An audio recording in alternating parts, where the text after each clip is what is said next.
Lloyd metal gate क्रमांक 17 परिसरात अवैध दारू विक्री, कारवाईची ग्रामस्थांची मागणी। घुगुस पोलीस ठाण्यात हद्दीतील उसगाव गावात लायड मेटल स्टील प्लांटच्या गेट क्रमांक 17 परिसरात कथित अवैध दारू विक्री सुरू असल्याचा आरोप ग्रामस्थांनी केला आहे।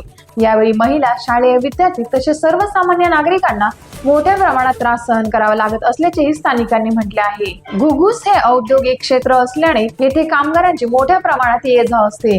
लायड मेटल स्टील प्लांट मध्ये अनेक परराज्यातील कामगार कार्यरत असून संबंधित ठिकाणी मद्याची गर्दी वाढत असल्याने परिसरातील कायदा व सुव्यवस्थेवर परिणाम होत असल्याचे ग्रामस्थांनी म्हटले। याच मार्गाने माउंट कॉन्टेन शाळेचे विद्यार्थी दररोज ये-जा करतात। तसेच उसगाव मधील अनेक महिला व पुरुष रोजगारासाठी घुगुसला जात असल्याचे त्यांनाही या परिस्थितीचा सामना करावा लागतोय। या पार्श्वभूमीवर अवैध दारू व्यवसाय तातडीने बंद करून सखोल चौकशी करावी व दोषींवर कठोर कारवाई करावी अशी मागणी उसगावातील ग्रामस्थांनी केली आहे।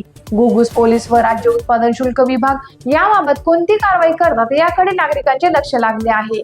टाइम्स ऑफ महाराष्ट्र साठी घुगुस तालुका प्रतिनिधी कल्याण सोदारी यांचा रिपोर्ट।